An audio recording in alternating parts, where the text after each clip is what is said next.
Good evening বন্ধুরা, আশা করি আপনারা সবাই ভালো আছেন। আমিও ভালো আছি। আজকে একটা বিয়ে বাড়ি আছে, যাচ্ছি। আমাকে কপি করছে। একটু সাজুগুজু করেছি। আর এই যে ব্যাস আমরা সবাই রেডি হয়ে বেরিয়ে পড়েছি। এই সন্ধে করে 6:30 7টা মতো বাজছে। যেতে একটু টাইম লাগবে, মোটামুটি 1 ঘন্টার মতো লাগবে। বালিগঞ্জে বিয়েবাড়িটা আছে। আর আসি ওর বাবার হাত ধরে যাচ্ছে। এই সাইডে আর কি যে গাড়িটা বুক করেছি উবেরে, সেই ভদ্রলোক একটু সাইডে দাঁড়িয়ে ছিল। তো এই দিকটা আগে কখনো যাইনি, প্রথমেই যাচ্ছি আর কি। তোর বাবা আগে যাচ্ছে, আর চারিদিকে শুধু যানবাহনের আওয়াজ। হ্যাঁ, সেই জন্য আমি ভয়েস ওভার করছি। এই জায়গাটা আবার দেখুন, সেই মন্দির বিক্রি হচ্ছে আর কি, ছোটো ছোটো মার্বেলের মন্দির বিক্রি হচ্ছে। তো আমার ঘরটা এত ছোটো যে এইরকম একটা পিস নিয়ে গিয়ে ঘরে আর কি পাতবো, তার সেটা সম্ভব নয়। ছোট দেখে একটা মন্দির কিছু একটা কিনতে হবে। আমার ঘরে এখনো সেরকম কোনো মন্দিরের ব্যবস্থা হয়নি, মানে আমি করা হয়নি। এই যে গাড়িটা দাঁড়িয়ে আছে, এই গাড়িটাতেই যাব। সামনে একটা দেখি দুর্গা ঠাকুরের মূর্তি আছে, ওটা বিসর্জন হয় না। এই যে এইটা বিসর্জন হয় না। এই দুর্গা ঠাকুরের মানে মন্দিরটা নাকি প্রতিষ্ঠিত। একজন আবার বললো এটা ব্রিটিশ আমলে নাকি তৈরি করা। এই একজন মানে পরিবার আর কি মন্দিরটা দেখাশোনা করে। তো ছোটোখাটোর মধ্যে দেখেই মনেই হবে না ওটা মন্দির, মানে একটা ছোট্ট ঘরের মধ্যে করা আছে। তো যাই হোক, আমরা গাড়িতে চেপে পড়েছি। আমার মেয়ের তো আবার গাড়িতে চাপলে প্রচণ্ড শরীর খারাপ করে। শরীরটা পুরো এলিয়ে দেয় একদম। যদি ওটা ঠান্ডা ঠান্ডা ভাব ছিল, আমি ভাবলাম হয়তো ভালোই পৌঁছে যাবো। আমি এর জন্য কোথাও যাই না আজকাল, যে মেয়েটা ওই গাড়িতে চাপলে বমি করে বলে। তো ভাবলাম ভালোই পৌঁছে যাব, কিন্তু তাতেও মাঝ রাস্তায় কিছু দূর যাওয়ার পরে ওর শরীরটা খারাপ করে আর বমিও করে। ওই জন্য আমাকে সবসময় প্যাকেট নিয়ে আসতে হয়। আর এই দেখুন, এই মন্দিরটা আমাদের এই ঘর থেকে দেখা যায়, বেশ আলো টালো জ্বলে, ভাল লাগে দেখতে, ঘর থেকে দেখা যায়। তো যেতে যেতে বেশ ভাল লাগছিলো। এদিকে আজকাল আর খুব একটা আসা হয় না। এই অনেক দিন পর, আজ প্রায় 2 বছর পর এদিকে আসছি।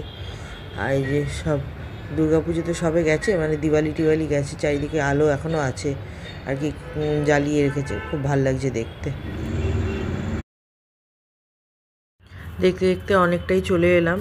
আর বেশিক্ষণ নেই। আমি খালি জিজ্ঞাসা করছিলাম আর কতক্ষণ আছে, কারণ মেয়েটার শরীরটা খুব খারাপ করছিল।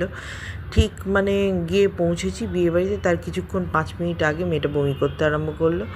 যাই হোক, কোনো রকমে নেমেই মুখটা ধুয়ে টুয়ে দিয়ে ওকে আবার বিয়েবাড়িতে নিয়ে গেলাম। কি করা যাবে, ওর এখন এইটাই অভ্যাস। আর ডাক্তার দেখিয়ে ঠিক হয় নাকি এটা আমার ঠিক জানা নেই আসলে। আমার আগে যখন ছোটোবেলায় হতো, আমি তখন অ্যাভোমিন খেতাম, কিন্তু এই তো একটু বেশি ছোট, এখন অ্যাভোমিন দেওয়ার খুব একটা ঠিক হবে না। তো যাই হোক, রাস্তাঘাট কয়েক জায়গায় দেখছিলাম রাস্তা তৈরি হচ্ছে, ওই জন্যে মানে আর করে রাখা আছে। তো এই যে বসে আছে আমার সাথে মেয়ে। বিয়েবাড়িটা আসলে শ্বশুরবাড়ির তরফে রিলেটিভের বিয়ে ছিল, ওই জন্যে আর কি যাচ্ছি। আমার আসলে মানে এমন অবস্থা হয়েছে এখন যে ব্লাউজগুলো একটু টাইট হচ্ছিলো, ওই জন্য আমি একটা চুড়িদার, সুন্দর দেখে চুড়িদার পরে নিয়েছিলাম। শাড়ি পরবো ভেবেছিলাম, কিন্তু ওই ব্লাউজের জন্য পরা হলো না। আর প্রসেনজিৎ একটা ওই জিন্সের আর কি পরেছে। তো যাই হোক, দেখতে চলে এলাম। আর বেশিক্ষণ নেই, একদমই কাছে চলে এসেছি। তো এসেই বিয়ে বাড়িতে আমরা চলে এসলাম। আমি আসলে প্রথম দিকে ভিডিও করেছিলাম একটু, তো ওই ভিডিওটা খুব একটা ভালো হয়নি। আমি আসলে বউকে খুঁজছিলাম আর কি, মেয়ে আর কি কোণে কোথায় বসেছে। তো দেখলাম বিয়েতে বসে গেছে, আমি আসলে লক্ষ্য করিনি। তো খোঁজাখুঁজি হচ্ছিলো, তো ওখানে একটু আমার ভিডিওটা হেজি হয়ে গেছিলো। আর এটা হচ্ছে রাশির জেঠিমা, আর এটা হচ্ছে আমার প্রসেনজিতের মাসিমা, আর মাসিমার ছেলে, আর ওটা ছেলের বউ। হ্যাঁ, আর রাশি এখানে জেঠিমার সাথে বসে আছে। রাশি জেঠি আর ঠাকুমা পান্ডুয়া থেকে এসছে। তো মোটামুটি 1.5 ঘন্টার রাস্তা। তো ওরা ওই জন্য খেয়ে নিয়েছে, বেরিয়ে পড়বে একটু পরে। আর আমরা সেই সময় গিয়ে পৌঁছেছি একটু লেট করে। তো আমরা তো কলকাতাতে থাকি, তো আমাদের তো 1 ঘন্টা, আর ওদের মধ্যে 1.5-2 ঘন্টা বোধহয় লাগে, আমি ঠিক আইডিয়া নেই আর কি। তো ওরা বেরিয়ে যাবে ওই জন্য। দেখা করতে এসেছিলো। আর এখানে বিয়ে চলছে, একটু বিয়ে দেখলাম, বিয়ে হচ্ছে। আর ফটোগ্রাফারের তো মানে জায়গা ছাড়তে চায় না সামনে, তো আমি সাইড থেকে একটু ভিডিও করেছিলাম। এটা প্রসেনজিতের মাসির মেয়ের বিয়ে হচ্ছে আর কি। এরা কলকাতাতে বালিগঞ্জের ওখানেই থাকে। এখানে আর কি একটা গেস্ট হাউস ভাড়া করে করেছিল, সুন্দরই সাজিয়েছিল। ওপরে বিয়ে হচ্ছিল আর নিচে এইখানে খাওয়া দাওয়া হচ্ছিল, একটা বুফে সিস্টেমে করা হয়েছে। তো আমরা কিছুক্ষণ ওখানে থাকলাম, থাকার পর এই যে খাওয়া দাওয়ার জন্য নেমে যাচ্ছিলাম, কারণ বেশি লেট করলে আবার হবে না, আমাদের ফিরে আসতে হবে আবার। আমাদেরও রাস্তা মোটামুটি 1 ঘন্টা মতো।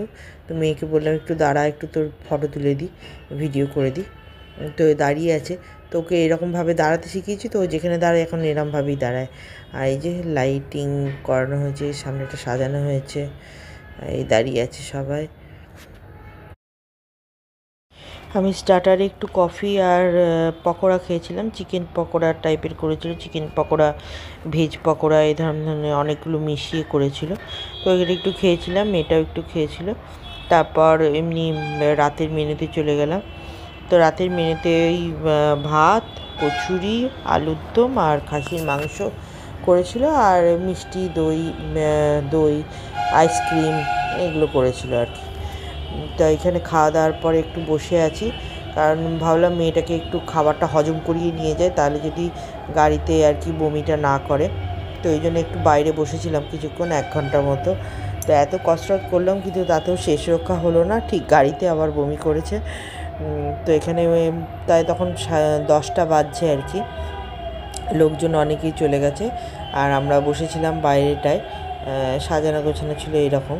তো বসে বসে ওই জন্য ওয়েট করছিলাম, তারপর গাড়ি বুক করে চলে আসি।